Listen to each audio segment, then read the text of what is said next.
Going from Puna to Hilo is just the opposite.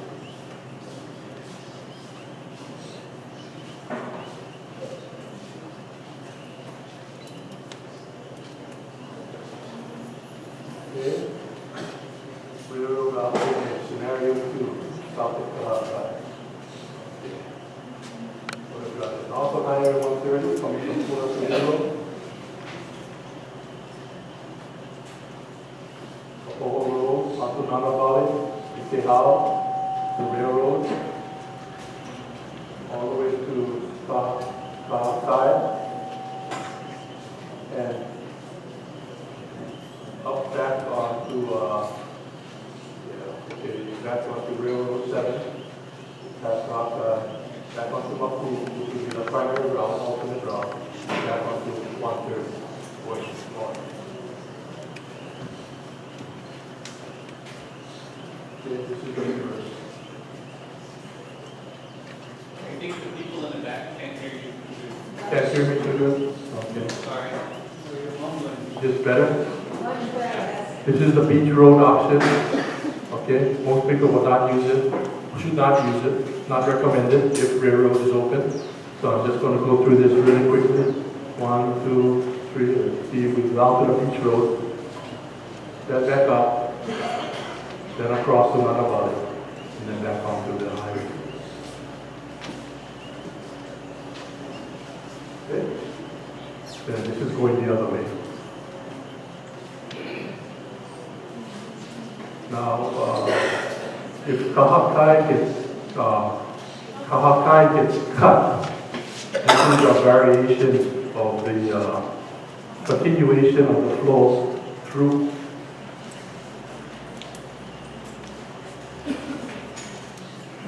Pahoa Village and veers north.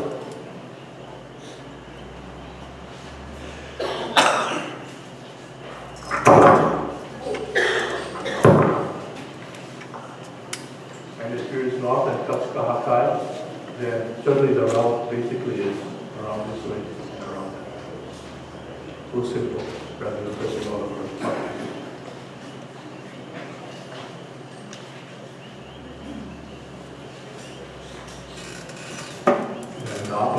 Going the opposite way from Puna to Hilo with Kahakai and the bypass and the Pahoa Village Road cut.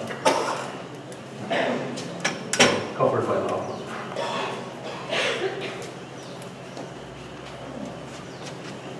Sir, do you have any of these available on a website anywhere? Not yet, not yet. That's why we're showing you the different scenarios. When we have a better determination where it's at, we will post it on the website with specific instructions and route recommendations. Okay, this is the beach road option, Hilo to Puna. Just follow the numbers. Okay. Then Puna to Hilo, follow the numbers, reverse. It's like dancing, and you go on.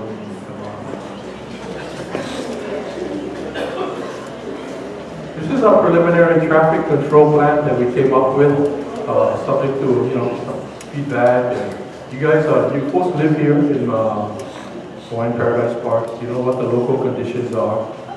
We have people that live here also, but we've asked them what the local conditions are. But we certainly want to make sure that we optimize the flow. And if there is something like, let's say, I pointed out earlier, 7,000 vehicles per day. Maybe we won't have 7,000 vehicles per day. Maybe there'll be less because some people will elect to not travel every day or move in with their mother or their parents. Some people told me. So certainly the counts would go down, the counts would be high.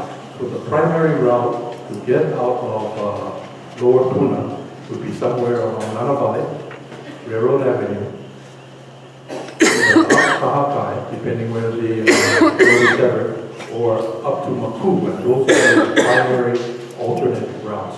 So our goal is to keep all the traffic, the additional traffic, if not most of it, on the main routes. And there will be signage. This is what it looks like. This is what happens when you turn to an engineer and say, they give you a traffic control plan. This is what they do.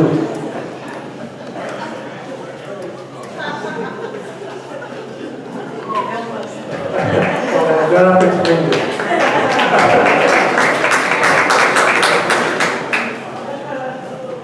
We're gonna be careful. I saw Peter here earlier, Peter Noyes, and he works with, he's a traffic signs and marking supervisor. So he's the one that gotta do all this work that Aaron said we're gonna do, and maybe more. So this is the schematic of what would happen. Basically, you got signage, detour signs, speed limit signs, be careful signs, any kind of signs, a lot of signs. And this is just for a different route. The one I showed you previously was for another route, but you got the bases covered at this point. So this is the alternate route one, proposed traffic improvements, a little more easier to see. Again, this is the primary route, which is shown in red and green here. The alternate route, the green is through Nanabali. The red on the right next to the green is through Kahakai Boulevard. And this is what we would be using, the type of equipment we have in hand. Warning, message boards. So let's say that the flow is so many feet or so many yards or so many days estimated by civil defense, and civil defense will tell us, hey, put up the message boards. And it wouldn't necessarily be this message, but this is the message, type of message boards that are located at key locations. I understand that the disaster funding still needs to be released to us, so if anybody wants to advertise, let me know. We have the rates already set down.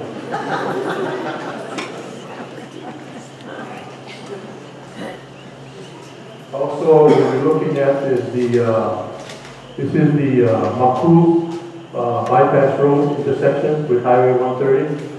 This is the type of improvements that we're looking at right now that's been recommended. Install reflective pavement striping at the intersection, median stop and pavement areas, right turn items, edge of pavement. And Peter's going to do all of this. Peter and his crew, right? What we're also looking at, considering, we haven't finalized this yet, but I just shared this thought with you because the idea is to have continuity of flow as best as possible. We don't want cars backing up unnecessarily. We don't want people, going through the subdivisions. Stay on the main road. Stay on the alternate road, alternate route. So we're working with the state, and usually the traffic comes, but it does say that if the highway is cut back here, there's not going to be much flow going towards Hilo. It's only going to come from Ainaloa. And we're going to start taking some traffic counts very shortly, maybe in a day or so, to see what is the true Ainaloa traffic that would hit 130. So along those lines, in other words, to make things flow smoothly on the light, which will be automatic light, we are going to evaluate how do we make this intersection a little more maybe user-friendly under this scenario, the cut scenario.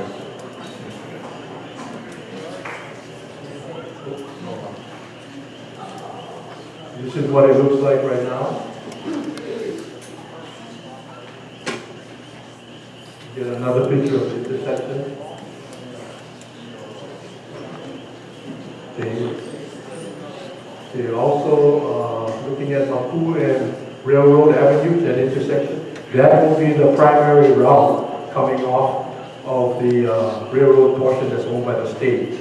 So railroad will be the major connector to Mapu. So looking at stop bars, edge of pavement, yellow center line, grade station markers, everything to make people more aware of what is happening at this intersection. Again, safety is a primary concern.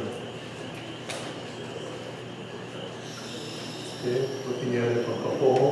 One of the things that we did talk about and probably show up later on is that right now railroad has a couple of stop signs. So in order to move the traffic to move forward, what we plan to do is make the stops on the other side and make railroad a through street to Maku.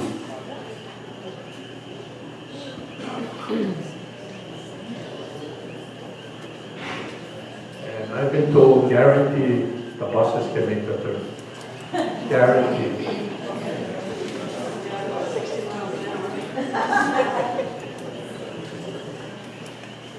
This is the type of signage we will be using. We can advertise on these too, right? We have any legal counsel on that.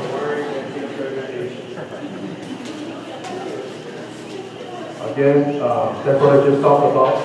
The engineering speak, they call it reverse the stop signs along Railroad Avenue in Hawaiian Paradise Club. I just said let's make Railroad a through street, all the way through road, all the way to Machu.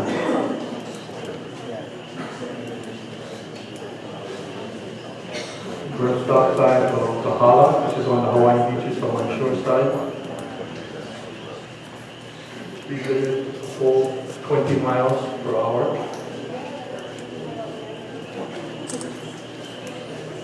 This is the type of traffic control devices we would use. These are what we call barricades and reflective cones.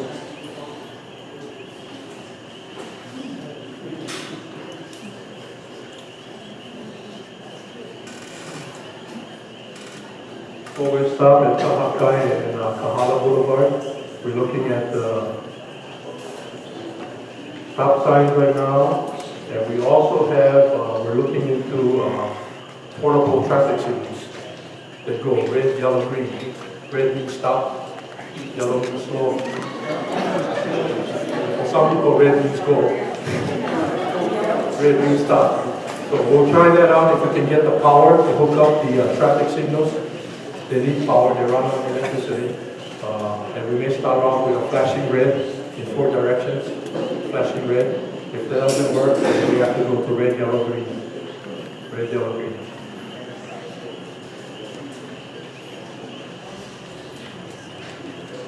Okay. This is alternate route number 2, Maku to Nara Valley. Again, pretty much the same thing.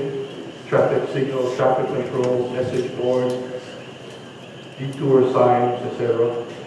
I won't go through this in detail because it's basically the same thing, just a different route and different locations of the traffic control devices. Reflective pavement, valley, stop loss, right turn lines, edge of pavement, double lines, double yellow line, etc. Signs, safe route, signals, 20 miles, barricades, control, traffic control devices, codes. And that's a thank you.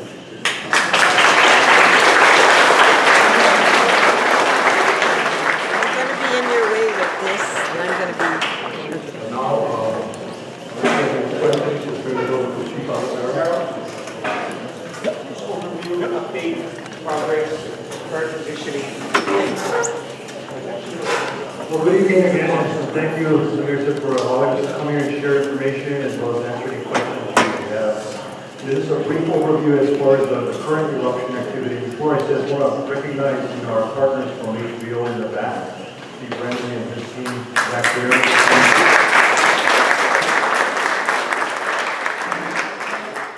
We maintain a very close communication and coordination with HBO.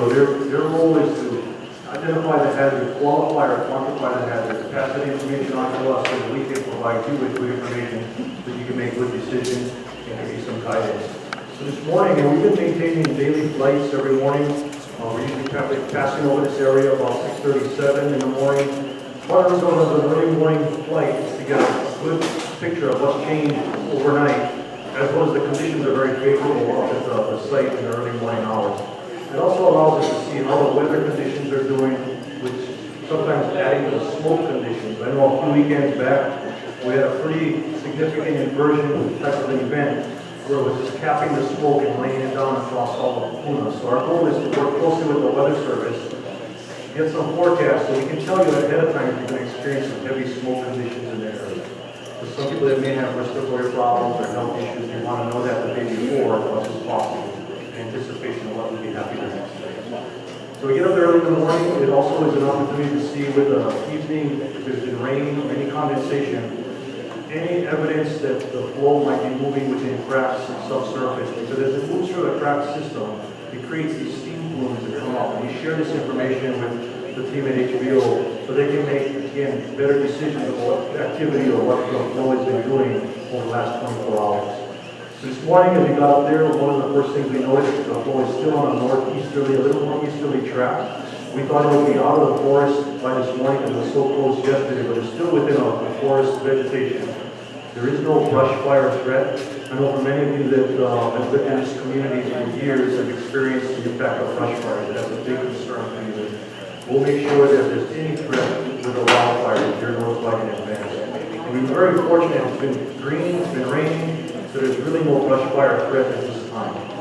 We're working closely with the fire department and the Division of Forestry. If they need to take any proactive measures, such as putting in fire breaks or something else, they'll be doing that if that fire threat becomes evident. Well, the flow moved about 350 yards since yesterday.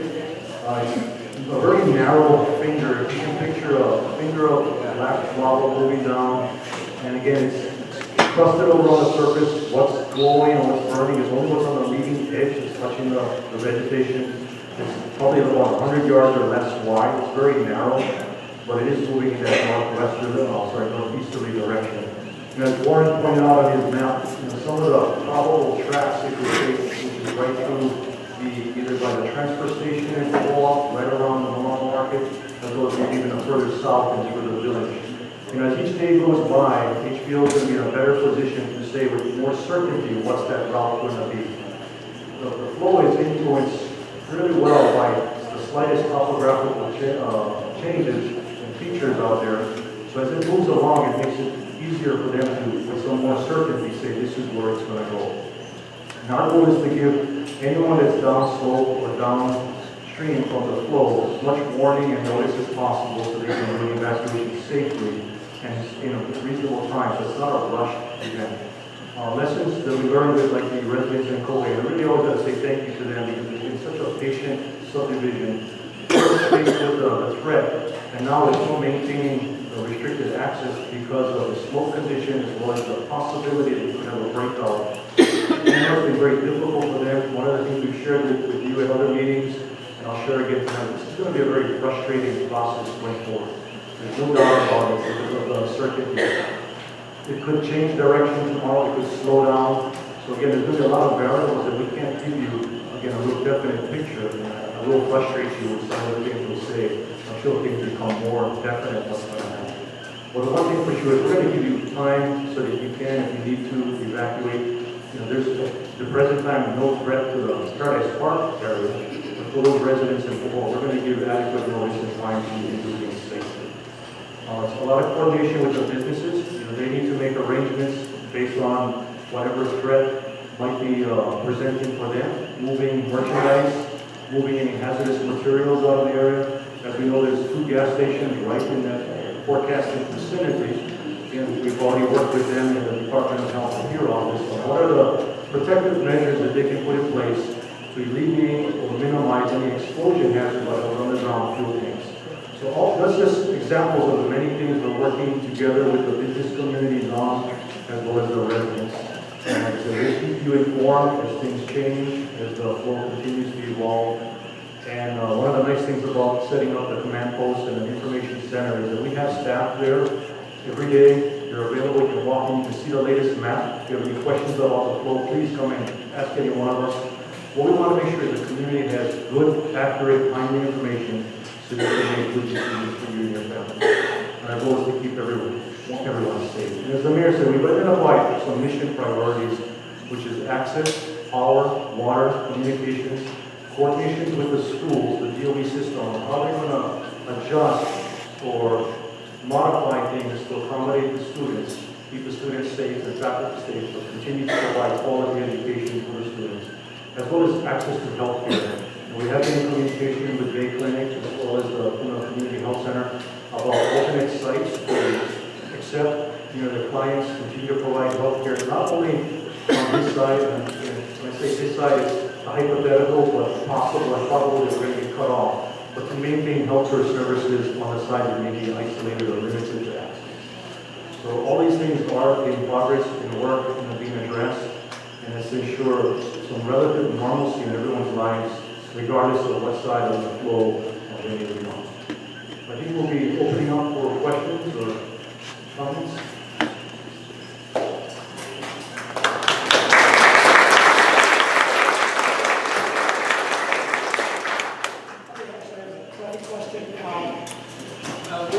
What level do you? They've got papers. What we're going to do with the questions this evening is use a little bit different format. We have been accepting written submissions, and we're trying to group them and organize them so that everyone's question gets answered and we don't have a lot of duplicate questions. So anyone who has not already had the opportunity, we still have runners available. Let us know, and we'll get somebody to you with a pencil and paper. And also, the mayor has generously offered to these folks to stay later, so if you still have a question and folks are still available, you can approach them personally. We need a runner over here. No pencils? Okay, we need pencils and paper over here.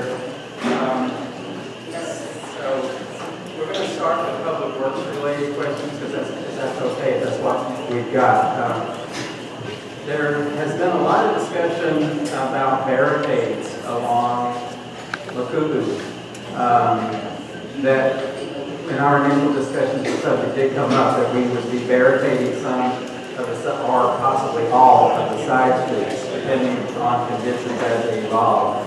This has been the single biggest in terms of feedback we've had from the community concerns, particularly among people who live on the dead ends of Makubu.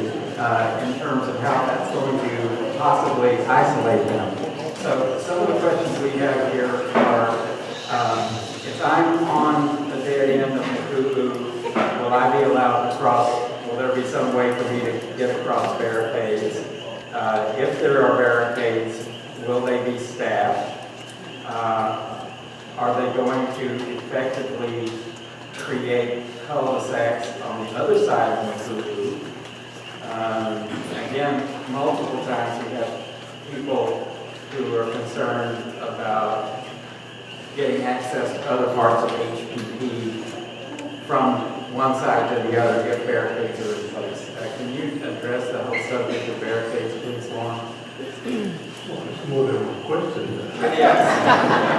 Barricades. First of all, when you talk about barricading any portion of the street into Makubu, if it's not a true street, then we shouldn't barricade. Nobody should barricade that. And I understand, I think the question is, will there be a lot of traffic not taking Makubu, but taking other Makamokai connected routes like Paradise and Shaw? I understand that happens now when people bypassing into the heavy traffic on 130. So when we discussed it earlier at your subcommittee meeting, I said we do have barricades, especially the pipe, which is the little sawhorse and the poles. And I guess the question came up about something a little more, you guys wanted to see something a little more substantial. We don't really have those big barricades. And I think once we start off the process about if the road needs to be open, the alternate route, again, we're going to stress that the alternate route, the primary route is up Makubu and down Makubu. One concern about barricades, if we put in a barricade,